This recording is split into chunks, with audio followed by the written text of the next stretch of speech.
Bonjour, aujourd'hui j'ai envie de vous parler de 4 étapes qui pourraient prévenir le cancer du sein. Je m'appelle Gaëlle Laporte, je suis coach en construction d'habitat et j'accompagne des futurs propriétaires à construire leur projet au plus près de leurs valeurs, au plus près de leur cœur. Si nous voulons prévenir le cancer du sein, notre vie pourrait être de nous respecter et d'avoir foi à notre potentiel, que nous pouvons créer notre vie, que nous voulons et avoir une santé parfaite. Si nous ne changeons pas notre représentation de notre féminité et de notre maternité, c'est-à-dire de notre fort sentiment de culpabilité intérieure envers nous-mêmes, envers un ou plusieurs de nos enfants, nous augmenterons notre niveau de culpabilité, nous amenant à nous rejeter nous-mêmes et nous accentuerons notre peur que les autres nous rejettent. Les seins représentent la féminité et la maternité. Et laissez-moi vous raconter mon histoire avec ces deux notions. La première notion, c'est celle de mère. Lorsque j'ai eu mon petit garçon avec mon chéri, à sa naissance, j'ai eu d'énormes difficultés à l'allaiter et à lui donner le sein. Et du coup, je me suis mise en quête, plus tard, de trouver des solutions pour répondre à la question que je me posais. Quel était mon problème? Et les résultats sont dingues. J'ai compris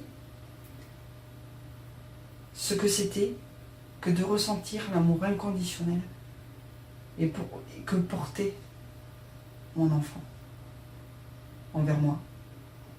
Et je me suis dit, waouh, si ça m'a aidé à moi, je pourrais aider aussi d'autres personnes. Mais comme je vous ai dit, les seins représentent la féminité et la maternité.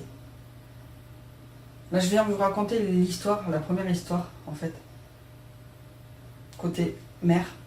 Et maintenant, je vais vous raconter ma deuxième histoire, celle du côté de la femme. J'ai eu des seins très tôt. Et le regard des hommes et des femmes m'ont fait peur. L'admiration ou la jalousie. À l'âge très tôt, il faut assumer. Il faut comprendre. Et pour ma part, je me suis recroquevillée. J'ai eu très peur. Et je me suis recroquevillée sur moi-même. J'ai voulu cacher ma féminité pendant longtemps. Et j'ai été très timide. Cette semaine, j'ai décidé d'assumer ce qui donne du sens à ma vie. Dans ma sphère professionnelle. Et je me suis dit, j'allais faire une vidéo sur la gratitude, sur l'ouverture, sur ce que c'est que d'apprendre à s'aimer. Suite à cette publication, il s'est passé un truc de dingue. En 48 heures, je suis passé de 47 amis à 500 contacts. Et puis là, j'ai eu des dizaines et des dizaines d'hommes qui m'ont envoyé des messages. Et ça ne m'a même pas mis du tout à l'aise. Je me suis dit, waouh, qu'est-ce qui se passe? Qu'est-ce que je fais avec ça? Puis je me suis dit, j'ai énormément de gratitude envers toutes ces personnes qui m'ont envoyé des messages, qui m'ont dit merci de m'avoir accepté en ami. Je me suis dit, je fais comment? Qu'est-ce que je fais avec ce bazar? Je veux partager mes connaissances, mes expériences pour accompagner des futurs propriétaires à construire leur maison au plus près de leurs besoins, au plus près de leur cœur, au plus près du cœur de leur construction. Et je me retrouve avec des dizaines et des dizaines de messages d'hommes. Là, j'ai fait waouh. Ils me trouvent belle. Ils sont ravis d'entrer en contact avec moi, etc., etc. Et là, j'ai une amie qui m'a envoyé un message pour la prévention du cancer du sein. Et aujourd'hui, je veux vous partager en quoi il est essentiel pour chaque femme, pour chaque maman, d'écouter ces conseils.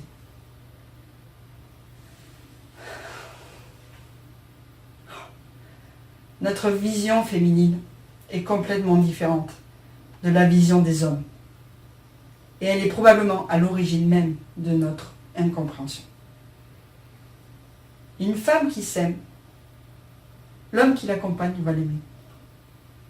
Une femme qui s'aime va faire grandir l'homme qu'elle aime. Et surtout, arrêter de courir après des preuves d'amour de celui qu'elle aime. Car elle va voir en quoi l'homme qu'elle aime l'aime pour ce qu'elle est. Et ce qui est magique, c'est qu'une femme qui s'aime, un homme, il la reconnaît. Et c'est l'une des raisons pour laquelle j'ai eu autant de messages en si peu de temps.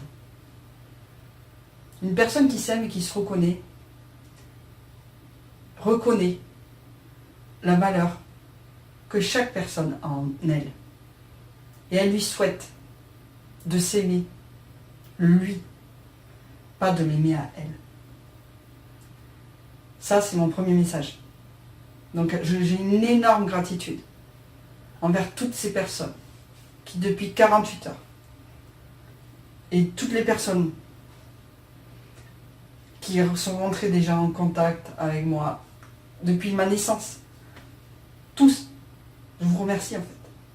Parce que, quoi qu'il en soit, qui que vous soyez, vous m'avez aidé à grandir.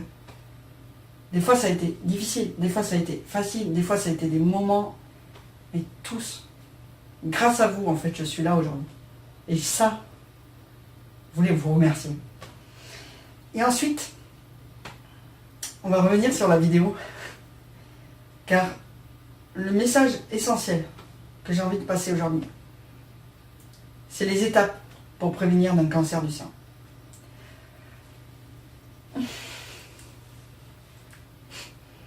D'après le grand dictionnaire des malaises et des maladies de Jacques Martel, c'est pas moi qui l'ai écrit, les étapes qu'une personne qui a le cancer du sein peut probablement intégrer pour avancer avec amour d'elle-même, Jacques Martel a écrit ceci.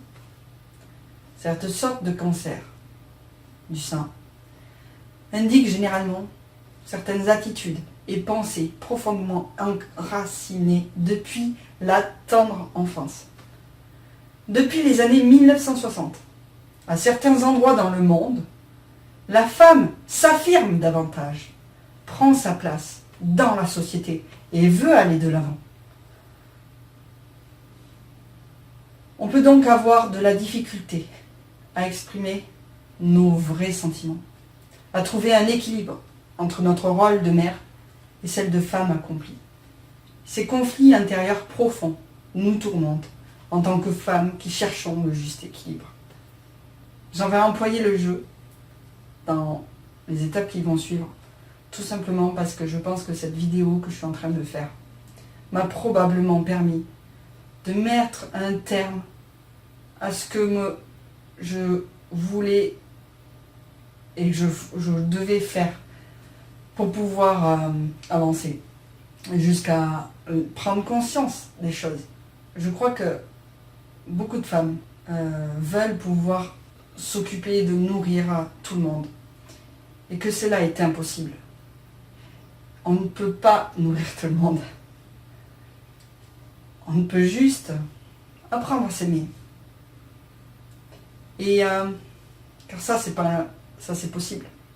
Si je n'avais pas pris conscience de ça, j'aurais peut-être été amenée à me déchirer et à contracter un cancer du sein. Et je souhaite de tout cœur que chacun s'aime pour ce qu'il est. Faire du développement personnel est loin d'être facile. Cela demande du courage de construire sa vie en s'aimant soi-même. Et je crois profondément que de construire quelque chose qui a du sens passe par des prises de conscience, passe par du développement personnel. Voici ce que nous devons bien intégrer pour amorcer le processus de guérison ou dans le but de désactiver la source de conflit qui est à l'origine du mal-être, conscient ou inconscient.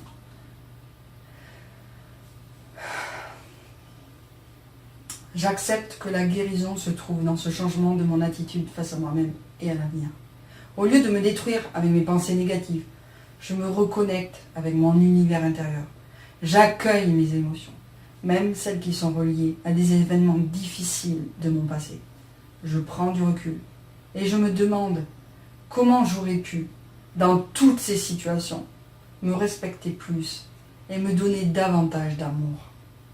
Le chagrin s'envole, car j'accepte de voir les leçons de la vie, les leçons que la vie veut m'enseigner.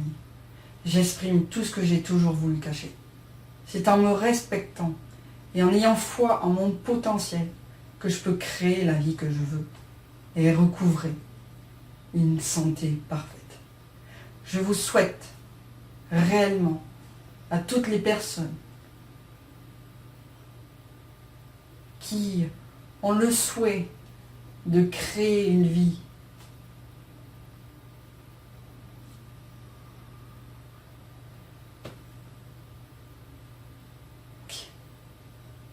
je vous souhaite à tous de vous aimer vous, de commencer par ça, parce que à ce moment-là on n'agit plus du tout pareil envers les autres. Quand on commence à ouvrir notre cœur, quand on commence à comprendre en fait les schémas mentaux et la prise de conscience de qui on est et de ce que nous dégageons, de notre communication, de la façon dont on ouvre ce qui nous arrive et ce que la vie nous renvoie, on construit une vie qui a du sens pour nous. Et si vous connaissez quelqu'un à qui ce contenu peut aider, partagez-le. Si vous connaissez quelqu'un à qui ce contenu peut aider quelqu'un, partagez-le. Vous allez pouvoir cliquer sur le lien pour recevoir l'extrait du dictionnaire qui se veut un outil d'ouverture, de conscience et de recherche pour soi-même, pour sa famille ou pour ceux qui nous entourent, ainsi qu'un complément à toute approche, quelle que soit médicale ou en lien avec les médecines douces. C'est-à-dire que moi, je ne suis pas en train de vous dire que ça va guérir le cancer. Mais quelqu'un qui a peut-être le cancer du sein et qui peut-être va voir cette vidéo, elle va peut-être me haïr ou elle va peut-être me dire waouh, si cette personne elle m'a envoyé ce message, peut-être que j'ai à l'écouter. Peut-être que quelque part, je vais aller télécharger cette chose-là. Et peut-être que je vais le lire. Peut-être que je vais me dire waouh, inconsciemment. Peut-être que ça va passer. Peut-être que ça va pas passer. Mais en tout cas, peut-être que ça va l'aider. Peut-être que ça va l'aider parce que peut-être qu'elle ira voir des personnes pour pouvoir ouvrir ce champ, pour pouvoir guérir. D'une certaine façon, s'il y a un cancer, il y a une douleur, il y a une souffrance. Je ne suis pas en train de vous dire que cette souffrance est à dénigrer. Cette souffrance, elle appartient aux personnes qui la vivent. Et ces personnes, elles ont le pouvoir de pouvoir s'avancer et de pouvoir grandir, de pouvoir faire de cette souffrance quelque chose qui va leur permettre de voir la vie d'une telle manière que plus rien ne les arrêtera. Plus rien. Merci. Merci. Un grand merci à ceux qui ont partagé cette vidéo. Un grand merci à ceux qui m'ont amené à comprendre tout ça. Et puis, on se retrouve bientôt pour d'autres portes ouvertes au cœur de votre construction, pour des messages qui viendront au fil du temps et des prises de conscience qui peuvent amener à construire au plus près de son cœur. Je vous souhaite une belle et merveilleuse soirée, une belle et merveilleuse journée. Et surtout, prenez soin de vous, prenez soin de vos mots, prenez soin de ce que vous dites, de la façon dont vous vous exprimez, de la façon dont vous allez dire les choses, de la façon dont vous allez ressentir les choses. Prenez soin et surtout, acceptez les émotions que vous avez. Et ayez beaucoup de gratitude envers vous-même. À bientôt!